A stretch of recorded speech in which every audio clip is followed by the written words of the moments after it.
In this episode, Gina tells you at what age did she write her will and thought about death. Not a funny topic, but I don't know, my friend said I quite morbid. So. Yeah, I think so too. You're listening to Jom Sembang, Malaysia. Okay, so when I was younger, okay, not now, maybe when I was early 20s, one of the topics that I seem to always talk about was death. Okay. It's like that peak age where everyone's talking about starting a new life, getting a new job, getting a new apartment, everything. And here I'm talking about let's write a will, and they're like, why you so Early 20s off? Yeah, early 20s, like Alright. off tantrum like that. Yeah, but that makes sense, right? Because that is the time where you start to have property, you start to have your own money. It's a good time to write a will, what? I guess so. I can tell you what inspired me at that age of 21 or 20 to write a will. Okay, so I got my first writing contract, my novel, and yeah. it says, kalau kamu mati, siapa dapat duit? Yes. And I just went like, oh shit, now I really think about who gets money. Yeah. And honestly, it really depends on some people. So for example, if you have a very loving family, the first thought is, I live it for my family, right? Yeah. So mine was like, the first thought wasn't my family. Okay. That was when I realized that, hey, this is something I need to spend time to think about, reflect on, and decide what to move on. Okay. You know? All right. So yeah, so I started thinking about that quite a lot lah. So there was this whole idea of like, who do I leave it to? So let's just explain a little bit more in terms of book royalties. Might work for the music royalty as well. Okay. So what happened is you get royalty for the sales, and then if you die, it goes to your next kin, Of kin, yeah. and stuff like that. And then your next kin needs to specify. Okay. So and here I was thinking, right, okay, if I write 100 books, right, so this person is very important. You see, when I die, you get everything, and then maybe when I die, I'm more so out than I am now. Yes. So Usually like I that. need to decide lah. So that was when I started exploring will writing. Okay. Have you your will written? No, but I'll tell you why later. Okay. So right, I was like really like it's quite simple, right? Just prepare a document and then write lah who I want to leave it to, and Yeah. that's it, you know. Yeah. But no, when you start talking to the experts, they'll tell you list down all your assets. Yes. And then exactly who, what, where, and in what circumstance if that person passed away, who's the next person. And I'm like, so stressed on this thing, you know. So yeah, I got it sorted out during my first book, Okay. or something like that. So I was 20, 24 by then. All right. Like took some time. Yeah. Okay, and this is the thing that I did lah. Every book goes to a different beneficiary if I Okay. die, so that it doesn't stuck at one hole and the person get Right. rich. Okay. So and then I was more fascinated not about what I leave behind, Okay. but part of the will was saying how you want your funeral to be conducted. Does that go into your will? Sempat ke? That I don't know. I included in part of my will. Okay. Because they told me there's this executor who's supposed to execute everything, and then Yes, I yes, went, oh, then I want a white coffin, and this, and then, Okay. Then yeah, my But that time I fascination. must open the will very immediately. Correct. My fascination with the funeral details was more than the who benefit when I die. Yeah. So my part, I was talking to my friend was about that. Mostly about how I want my funeral to be run and who's running it. Because the executor should know that they are the executor. Yes. So I already like, hey, you know when I die, you get this manual, it's like this. You just execute, Right. okay? Right. So yeah. Okay. So that is exactly the reason why my will never got written. Okay. Because, so I think it was about 12 years ago today. Yeah, exactly 12 years ago. I did kind of think about it before, but you know, it's one of those things like haven't do lah. Not say don't want to do, not pantang or anything. Okay. But just haven't got it done. And then I got to know that one of a good friend that we work with does wills, right? So he can execute, and he does insurance and everything lah. So he said, come lah, I sit down with you, let's do this. So he gave me this list of questions, right? Like that you just mentioned Correct. just now. And then like, okay, everything's like, okay, of course the assets have to go and think lah a bit like, okay, maybe the house, the car, and then, yeah, you got MB anywhere or a bank account or whatever, right? Correct, quite detailed. And then, yeah, I suppose like you said, royalties, all those things that come passively. Not that hard. And then, who do you want your executor? I don't know how to say properly. That was where I got stumped, right? Then I'm like, hey, since you're so well versed in this, you can execute or not lah? Because I mean, he's a friend, but Correct. not too close. Because you don't want it to be too close also, because inside the family, I've heard of stories that nanti, they say, hey, but this brother you can trust or not, because whatever lah, too close inside one of the beneficiaries. So no, it should be somebody a little bit on the outside, but you can trust. And at that point, The only person aside from this guy that was in my mind was my godma. Because my godma, quite well to do, wouldn't care less about my money, which is like returns to her. Like she's got to live longer than you lah. Exactly. Therein lies my problem, right? Because I'm thinking she's very able, she's very responsible, she's done so many before. I mean, executed wills before. The problem is she's a lot older than me.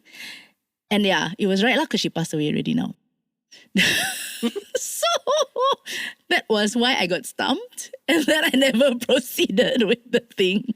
Yeah, but the executor part, I also find someone who is not too close. Yeah. But the family knows he's not a stranger lah. But that's the tricky part, right? So somebody who's close enough but not. I mean, I don't know. It's like but most I of the also people, make it a point that the executor does not benefit from my view. exactly. That is my main criteria when I decide on Don't know the lah. Maybe the executor. people close to me very close lah, and then the not close very not close. Maybe. Yeah, but even if they're close, but as long as the person does not benefit from the view, I Yeah. think it's still quite balanced doable lah. lah. Yeah. Okay, I will revisit this. It's just that I haven't. Don't kill me yet. Don't kill You me have yet. so many songs and everything. You should. Don't kill me yet. Yeah. So okay, when we come back from the break, we talk about whether it's actually okay to talk about death in our life. And funerals.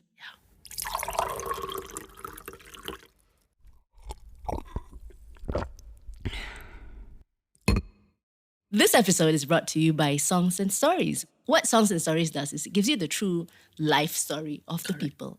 Everyday people with everyday lives and how they got to where they are. So if you want to find out more, check out Songs and Stories on Facebook.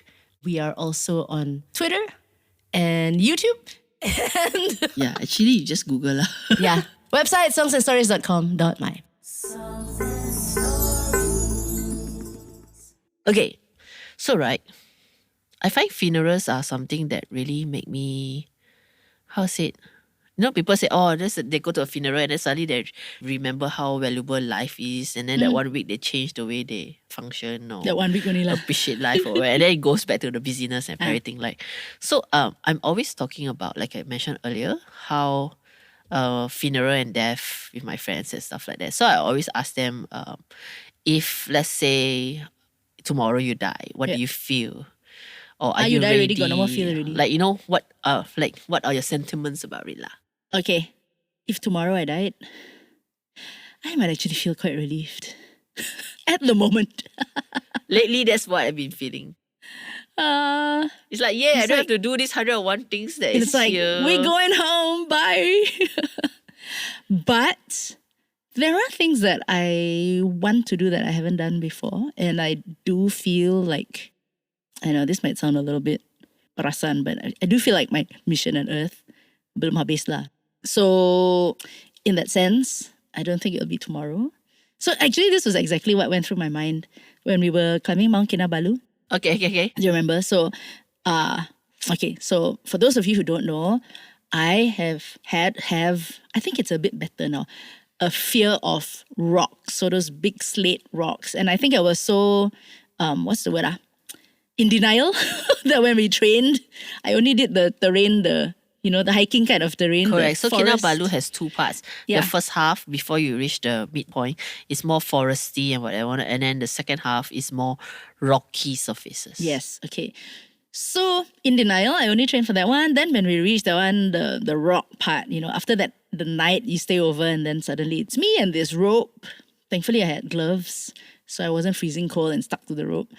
But I froze in that moment because I saw the rock and I just felt like I was just going to fall off and die. I would just like, land off the thing and die. So the first thing that came to my head was, Ju, have you ever heard on the news of people just literally falling off the trail? No, right? It's like you only hear of them if like they kind of like went off the track and got lost. Okay. Without the guide. And then that kind of tragedy strikes or, earthquake lah. So one side of me is telling, likelihood of this happening is very low. The other thing telling me is like, God's not done with me yet, right? I have things to do, right? I haven't finished. So God's not going to let me die quite now yet, right? So I like literally hung on to the rope and like, not going to die now, just go. But I think that was that moment lah when I felt I might fall and die, but I don't think it's the time yet. But of course, none of us would know when the time is. Correct. But Right now, you ask me like, I don't think I can have the privilege of going so fast. Okay, totally understand that. So like beginning this year, I received this news about a friend who just passed away. Quite sudden. People found him fell down on the floor, and then by the time I found him, he's dead, really gone. Right. Okay. And I remember instead of everyone feeling very angry, disappointed, anxious, sedih, or whatever, sad, I felt like jealous. Oh wow. I was like, hi, you're so fast, leave all the work here for us to do, then you go off ready to heaven, Like, for the first time, that start realization made me pause to review my life. Okay. Because I don't think we should be jealous of a dead guy.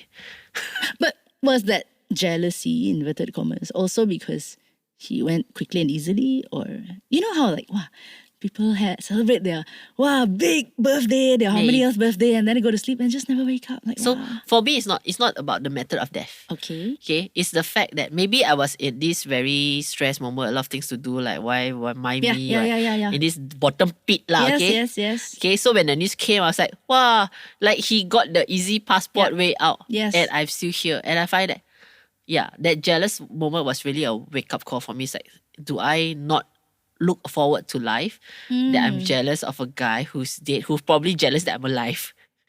You know? If he, Yeah, I Probably mean, he's not, like, but- yeah, that really woke me up. So I'm really, really thinking, recently I'm thinking a lot about like, okay, every morning when I wake up, what do I feel? If this is my last day, is there things that I need to do? So my to-do list, right, probably is prioritized based on that. It's like if I want to go and have ice cream and cheesecake, then let me have ice cream and cheesecake and not for tomorrow, just in case I die tomorrow, you know. Yeah. So I will do that first instead of the work one that might be able to wait, might not, because there's somebody else's deadline. Yeah. But I said, if I die tomorrow, somebody will pick up this thing and do. Or if there's somebody don't pick up, the worst you go on. So I want to do things that I, don't want to wait. But that's a very interesting question, because right now, as you said that, I am thinking if I knew that today was my last day, there'll be so many things I would not do today. But those things actually need to be done. I mean, it's on my preference. I wouldn't do that on my last day of life. But then, If you do it, it's easier for whoever that you leave behind. you're still doing it for somebody lah, for some cause. But it's not what I would actually want to be doing. You know, there's so many other things that I would rather be doing too. I don't know. We always say leave behind a legacy. Like, I'd rather leave a song behind, rather than some paperwork. Correct. Which although the paperwork is going to change a cause, or move something further, but maybe it's also that self-glory, You do paperwork, right? Nobody's going to care that you did it. Your name's not going to be on it. Correct. Maybe some people like, wow, when she was alive, she did this, even though her last day of life, but the rest of the world not going to care. But if I left the song behind that, I don't know lah. Then, like the opus, all those, Okay, I totally understand. not famous enough to be in that category, but then your name chop on the thing, it's like... Okay lah. That I'm more selfish than you lah. I just want to do things that, makes me happy, or makes other people that makes me happy. Makes other people happy, that makes me happy. So, Okay, what tu? I kind of changed the way I operate since then. Like, it's no longer like, okay, I must deliver this deadline, this deadline, this deadline. Yes, I still look at it, but I put in one or two things that balances up. Like, if I really want to eat fried rice, then I go eat fried rice. Or Mango cheesecake. correct. So like I've done quite a lot of impromptu decisions. Like, okay lah, this weekend let's drive to Kuala Lumpur. Yes. I mean, I don't drive this weekend because I have a lot of deadlines and everything, blah blah blah, and drive at another weekend. But if my life was short, then I would have wished I've gone to eat durian this weekend and not this weekend. So I balance it up a little bit, and it helps me to streamline or change the way I live my life. So not that talking about death is something that is negative, but I think that sometimes we think that we have all the days in our life. Or maybe we just don't think lah. Or we are just living like day to day lah. Right. Okay, so I think sometimes bringing in the topic of thinking of death really helps to change the way you operate a little bit more, maybe. Yeah, I think it does. So you kind of like, hey, I really don't have all the days in my life, or hey, I cannot keep doing this day in, day out because it'll be 5 years. That pause, that There is a danger though, if some people I mean, it depends on your values, your ethics as well. If you know that tomorrow is your last day of life, today you might do a whole lot of things that are rob the bank, that kind of thing. Totally depends on your conscious. I don't have to be accountable for anything I do today because tomorrow I'll be gone. But then also, you are, accountable on this side of life or the other side of life lah. So Correct. yeah. So always make peace lah. For me, it's making peace with life on a daily basis. Not holding grudge with someone because I might not be able to say sorry tomorrow or something like that. Oh, that's something I practice because I don't want to go to sleep having that. I cannot sleep lah if I have this fight so I always try to make up before I go to sleep, or at least if not, then just drop a note, just to Correct. break that upsetness kind of thing. Yeah. But that's why Gina is morbid, but not in a very morbid way. So yes, if you have any death wish, just kidding. Follow us to stay tuned to the next episode. Thank you for listening to Jom Sembang Malaysia. Ding. Death wish. Jom Sembang Malaysia is hosted by two Malaysians who are passionate about Malaysian stuff. Stay tuned every week for a brand new Sembang session with Cerita Suito and Gina Yap Layung. Today's episode is recorded at Studio 2105. Remember to click like and subscribe for the brand new episode next week.